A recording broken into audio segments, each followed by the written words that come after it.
Coming up on Mountain News at 6, we hear from family and friends of one Eastern Kentucky native who's taking the floor for Kentucky against Tennessee in the Sweet 16. Plus, lawmakers rush to move bills through Congress in the final day of the legislative session. Dedicated to Eastern and Southern Kentucky, this is WYMT Mountain News at 6.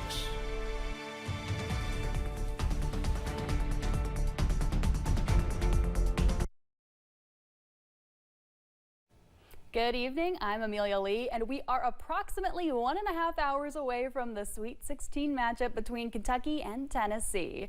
WIMT's Caroline Mueller shows us how Harlan County is bringing on the Big Blue spirit.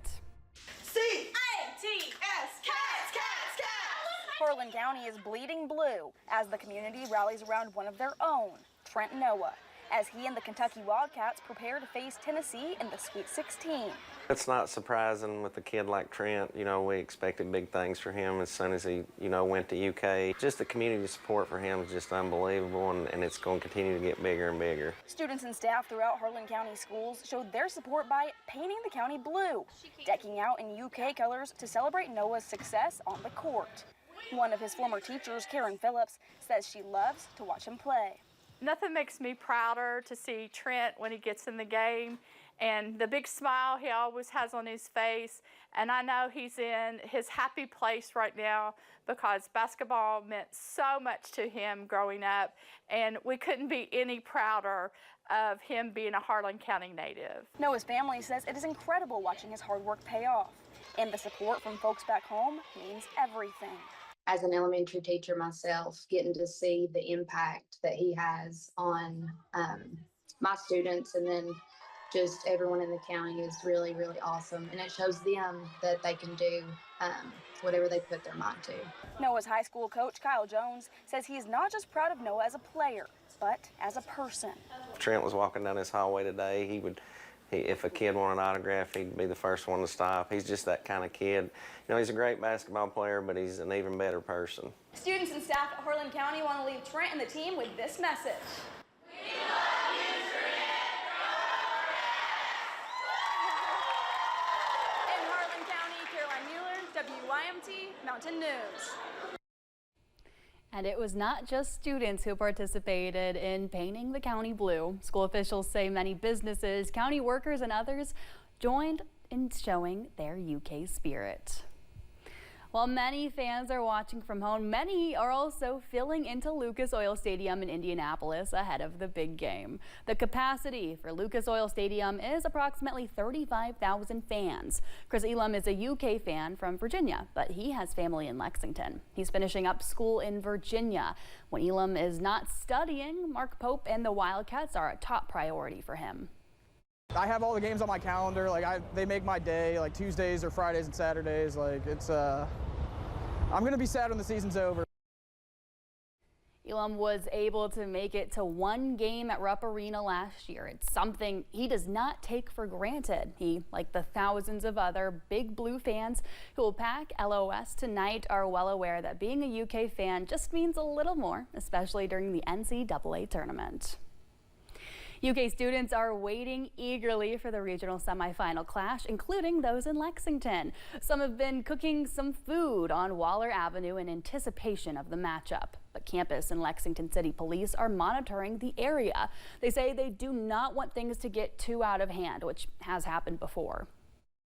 We have contingency plans in place with our public safety partners that in the event that things start to get a little disruptive.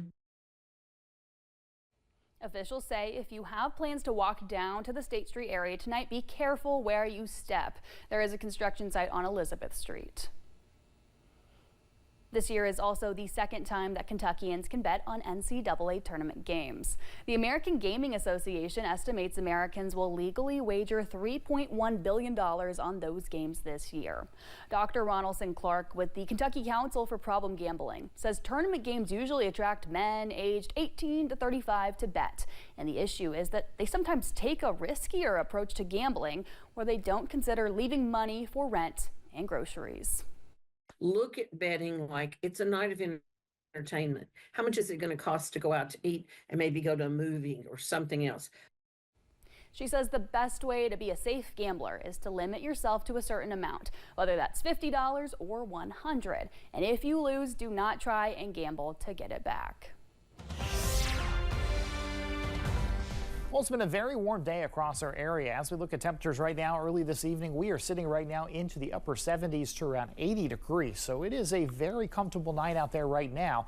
We get into tonight as a whole, and generally we're going to see temperatures fall down into the upper 50s to low 60s. While mostly cloudy skies should be comfortable, will stay nice and dry for our area. Now, as we go into your Saturday, we're going to start out with temperatures into the low 60s, climb into the mid to upper 70s into the afternoon, as we'll have those cloudy skies around. Looks to stay dry during the day on Saturday, and then Saturday night we throw some more showers back into the picture. Your weather timeline shows tonight mostly cloudy skies, Saturday cloudy and warm. Saturday night is when we see showers roll into the area. Rain's going to be likely as we get into Sunday, and then Sunday night we're looking at severe storms working through our area. Do have first alert weather days for Saturday, Sunday, and Monday because of this potent system that's going to come through, and I'll detail those full information coming up. All right, thank you, Ben. Well, 3 men were indicted in connection with the death of an Eastern Kentucky man. Michael Brown, Anthony Browning, and Michael Shortridge were indicted for murder by a Pike County grand jury. The shooting happened in January. Wednesday, police were called to the Laurel Fork area in the Steele community. When troopers arrived on scene, they found Christopher Lester dead. Also in Pike County, a man was indicted in federal court after he reportedly threatened to injure and kill the judge executive. According to the indictment, Ronald Ferguson posted a video on Facebook on February 27th threatening to injure and kill Ray Jones. Ferguson was charged with 1 count of interstate threat to injure. A motion was filed for an arrest warrant for Ferguson. A 17-year-old is facing charges after he reportedly stole a motorcycle. Laurel County police responded to the incident yesterday on Highway 192 in London. They say the driver drove through 3 red lights and was going faster than 150 miles per hour. Police say he reportedly almost caused multiple crashes before he was arrested. He was taken into custody after exiting on mile marker 62 on Interstate 75. In Floyd County, 2 men are facing charges after police found drugs on them during a traffic stop. The incident happened on Tuesday when police noticed a man who was driving while operating on a DUI, suspended license in the McDowell area. When police pulled over and searched Michael Hoover, they found suspected meth in his possession. Police also found suspected meth and fentanyl inside a pillow that Johnny Martin was holding. Fire crews responded to a multi-vehicle crash in Pulaski County. That crash happened yesterday in the area of West Highway 914 and Slate Branch Road. When crews arrived at the scene, they discovered folks entrapped in 2 of the vehicles involved in the crash, and equipment was used to extricate those who were trapped. 4 people were taken to a hospital. A landing zone for PHI Air Medical was set up for another. Their conditions are not known. Kentucky lawmakers are scrambling to pass last-minute legislation. Today is the final day of the 30-day session to consider new laws for the state. Lawmakers passed bills today dealing with more safeguards in schools. WYMT's Phil Pendleton tells us what took place on this final day. 2 education bills highlighted the last day of the session. One would set up a tracing system for teachers and volunteers who may have inappropriate communication or contact with kids. Started relationships with children in the school system, and I think it was testified in committee that in those cases they found that 70% of those situations started from some form of electronic communication. That bill cleared both chambers unanimously. The House voted 90-9 to advance a bill to give expecting teachers 30 maternity days and up to 13 sick days. Because there is an additional liability to that. There's nothing right now in the pension system, in the pension plan, that pays for that. So that is an additional obligation to the state. It would cap that at 13 days. Many of the bills passed unanimously or with very little opposition today, including some that passed in the House with all 100 members voting for them. House Bill 544 would provide disaster relief to cities, counties, and public groups in the wake of flooding like that which happened in eastern Kentucky last month. Our homes have been flooded and our families are hurting and our economy is fractured.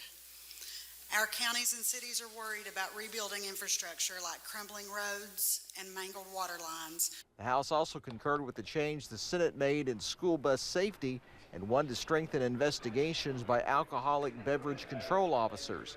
In Frankfort, Phil Pendleton, WYMT Mountain News. After adjournment, Kentucky lawmakers will not meet in the actual state capitol building for several years as a major renovation effort is set to start. Next year's session will be in a temporary quarter beside the annex building. Earlier this week, House Bill 15 was signed into law, which will allow 15-year-olds in the state of Kentucky to apply for their driver's permit. WIMT's McKinley Calandrino spoke with a 15-year-old to see if she's prepared. It's time for Kentucky teenagers to buckle up as Governor Andy Beshear signed House Bill 15 into law earlier this week, which will allow 15-year-olds to apply for their driver's permit. House Bill 15 will give teenagers the chance to sit behind the wheel earlier than before, allowing more practice and experience.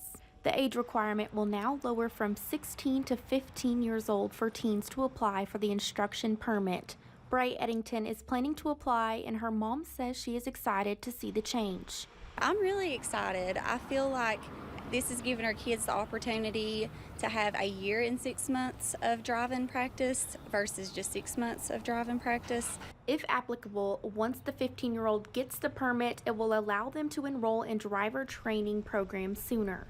I feel like it's going to help them develop safer driving habits, gain more confidence, and in return, I think that it will reduce accidents.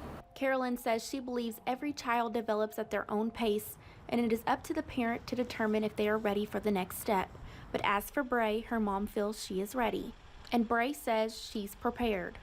I'm excited just to drive myself around, do things at my own time that I want to do. Yeah, I feel like I'm prepared. I've been reading the manual and I understand the rules and the responsibilities of driving. Bray says not only is she excited to drive sooner, but she feels this will give her more practice for her tests. The Kentucky Transportation Cabinet says as early as April 2nd, applicants can start applying for their learner's permit. In Perry County, McKinley Calandrino, WYMT Mountain News. Governor Beshear posted on a social media page saying, quote, "I signed this bill knowing it will help working families better juggle all of life's activities," end quote.